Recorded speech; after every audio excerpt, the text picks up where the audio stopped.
Volume study 4 ಯೆಹೋವನ ಮುಯ್ಯಿ ತೀರಿಸುವ ದಿನದ ಹರ್ಮೆಗೆದೋನ್ ಯುದ್ಧ ಅಧ್ಯಾಯ 12 ನಮ್ಮ ಕರ್ತನ ಮಹತ್ವದ ಪ್ರವಾದನೆ ಪುಟ 381 ಮುಂದಿನ ಶೀರ್ಷಿಕೆ ಯಹೂದ್ಯ ಯುಗದ ಅಂತ್ಯದಲ್ಲಾಗುವ ತೊಂದರೆಗಳು.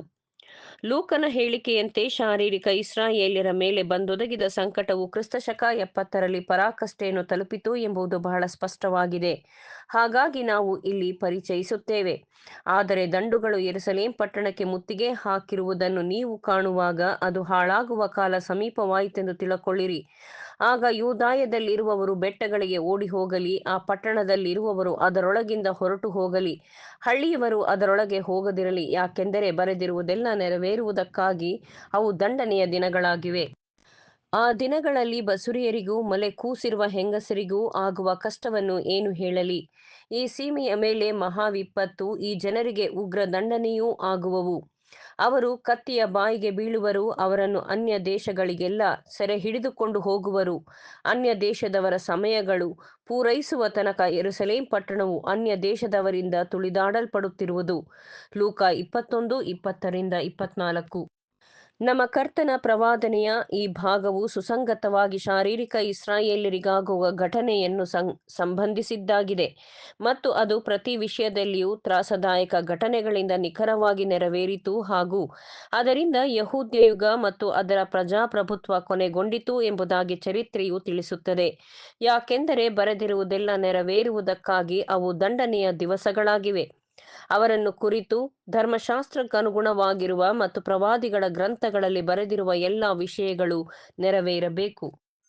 ಆದರೆ ಮತ್ತಾಯ ಮತ್ತು ಮಾರ್ಕರಿಂದ ಉಲ್ಲೇಖಿಸಿರುವ ನಮ್ಮ ಕರ್ತನ ಮಾತುಗಳು ಮೇಲೆ ಹೇಳಿದವುಗಳಿಗೆ ವ್ಯತ್ಯಾಸವಿದೆ ಮತ್ತು ಸ್ಪಷ್ಟವಾಗಿ ಸುವಾರ್ತಾಯುಗದ ಅಂತ್ಯದಲ್ಲಿ ಆತ್ಮಿಕ ಇಸ್ರಾಯೇಲ್ಯರ ಮೇಲೆ ಒದಗುವ ಕಷ್ಟಗಳಿಗೆ ಅನ್ವಯಿಸುವುದಾಗಿದೆ.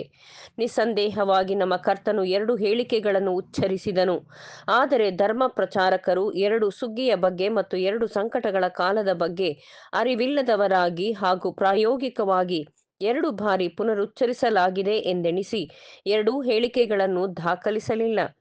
ಕರ್ತನು ಹಾಗೆ ಅತಿಕ್ರಮಿಸುವವನೆಂದು ಅದನ್ನು ಹೊರಪಡಿಸುವ ಕಾಲವು ಬರುವ ತನಕ ಈ ಸುಗ್ಗಿಯ ವಿಷಯವನ್ನು ರಹಸ್ಯವಾಗಿಡುವನು ಎಂಬುದನ್ನು ಅವರು ಅರಿತಿಲ್ಲ. ಮುಂದಿನ ಶೀರ್ಷಿಕೆ ಸುವಾರ್ತಾಯುಗದ ಅಂತ್ಯದಲ್ಲಾಗುವ ಸಂಕಟಗಳು, the trouble in the end of gospel age. ಮತ್ತಾಯ ಮತ್ತು ಮಾರ್ಕರ ಉಲ್ಲೇಖವು ಇಲ್ಲಿ ಬಹಳ ಮಟ್ಟಿಗೆ ಸಮಾನತೆಯಾಗಿದೆ. ಮತ್ತಾಯನು ಹೇಳುತ್ತಾನೆ, ಆದುದರಿಂದ ಪ್ರವಾದಿಯಾದ ದಾನಿಯೇಲನು ಹೇಳಿದಂಥ ಹಾಳು ಮಾಡುವ ಅಸಹ್ಯ ವಸ್ತುವು ಪವಿತ್ರ ಸ್ಥಾನದಲ್ಲಿ ನಿಂತಿರುವುದನ್ನು ನೀವು ಕಾಣುವಾಗ, ಅಂದರೆ ಇದನ್ನು ಓದುವವನು ತಿಳಕೊಳ್ಳಲಿ. ಯೂದಾಯದಲ್ಲಿರುವವರು ಬೆಟ್ಟಗಳಿಗೆ ಓಡಿ ಹೋಗಲಿ, ಮಾಳಿಗೆ ಮೇಲೆ ಇರುವವನು ತನ್ನ ಮನೆಯೊಳಗಿರುವುದನ್ನು ತೆಗೆದುಕೊಳ್ಳುವುದಕ್ಕೆ ಇಳಿಯದೆ, ಹೊಲದಲ್ಲಿರುವವನು ತನ್ನ ಹೊದಿಕೆಯನ್ನು ತೆಗೆದುಕೊಳ್ಳುವುದಕ್ಕೆ ಹಿಂದಿರುಗಿ ಬಾರದೆ ಓಡಿ ಹೋಗಲಿ. ಆದರೆ ಆ ದಿನಗಳಲ್ಲಿ ಬಸುರಿಯರಿಗೂ ಮೊಲೆ ಕೂಸಿರುವ ಹೆಂಗಸರಿಗೂ ಆಗುವ ಕಷ್ಟವನ್ನು ಏನು ಹೇಳಲಿ. ಆಗ ಮಹಾ ಸಂಕಟ ಉಂಟಾಗುವುದರಿಂದ ನಿಮ್ಮ ಪಲಾಯನವು ಚಳಿಗಾಲದಲ್ಲಿಯಾಗಲಿ ಸಬ್ಬತ್ ದಿನದಲ್ಲಿಯಾಗಲಿ ಆಗಬಾರದೆಂದು ಪ್ರಾರ್ಥನೆ ಮಾಡಿರಿ. ಅಂಥ ಸಂಕಟವು ಲೋಕ ಹುಟ್ಟಿದ್ದು ಮೊದಲುಗೊಂಡು ಇಂದಿನವರೆವಿಗೂ ಆಗಲಿಲ್ಲ, ಇನ್ನು ಮುಂದೆಯೂ ಆಗುವುದಿಲ್ಲ. ಕರ್ತನು ಆ ದಿನಗಳನ್ನು ಕಡಿಮೆ ಮಾಡದಿದ್ದರೆ ಒಂದು ನರಪ್ರಾಣಿಯಾದರೂ ಉಳಿಯದು. ಆದರೆ ತಾನು ಆದುಕೊಂಡವರಿಗೋಸ್ಕರ ಆ ದಿನಗಳನ್ನು ಕಡಿಮೆ ಮಾಡುವನು. ಮತ್ತಾಯ 24:15-22, ಮಾರ್ಕ 13:14-20. ಈ ವಿವರಣೆಯು 4 ಅಂಶಗಳನ್ನು ತೋರಿಸುತ್ತದೆ. ಅದು ನಮೂನೆಯ ಅನ್ವಯಿಸುವಿಕೆ ಯಹೂದ್ಯ ಯುಗದ ಅಂತ್ಯದಲ್ಲಾಗುವುದನ್ನು ಸೂಚಿಸಿರುವುದಾದರೂ ಅದರ ನಿಜವಾದ ಮತ್ತು ಅತ್ಯಂತ ಮುಖ್ಯ ಅನ್ವಯಿಸುವಿಕೆ ಸುವಾರ್ತಾ ಯುಗವನ್ನು ಕೊನೆಗೊಳಿಸುವ ಸಂಕಟವಾಗಿದೆ. ಪ್ರವಾದಿಯಾದ ದಾನಿಯೇಲನು ಹೇಳಿದಂಥ ಹಾಳು ಮಾಡುವ ಅಸಹ್ಯ ವಸ್ತುವು ಕುರಿತದ್ದು.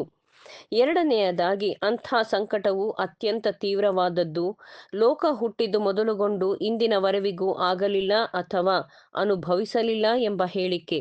ಮೂರನೆಯದಾಗಿ, ಆ ದಿನಗಳನ್ನು ಕಡಿಮೆ ಮಾಡದಿದ್ದರೆ ಒಂದು ನರಪ್ರಾಣಿಯಾದರೂ ಉಳಿಯದು. ಈ ಪ್ರಸ್ತಾಪವು ಪ್ರಶ್ನಾತೀತವಾಗಿ ನಂತರದಲ್ಲಿ ಬರುವ ಸುವಾರ್ತಾಯುಗದ ಕೊನೆಯ ಘಟನೆಗಳನ್ನು ವಿವರಿಸುತ್ತದೆ. ಘಟನೆಗಳು ಯಹೂದ್ಯ ಯುಗದ ಅಂತ್ಯ ಅಥವಾ ಸುಗ್ಗಿಯಲ್ಲಿ ಅನ್ವಯಿಸುವುದಿಲ್ಲ ಹಾಗೂ ಅದು ಅಲ್ಲಿ ನೆರವೇರಲಾಗಲಿಲ್ಲ. ವಿಶೇಷ ಪರೀಕ್ಷೆಗೆ 2 ಅಂಶಗಳು ಅರ್ಹವಾಗಿದೆ.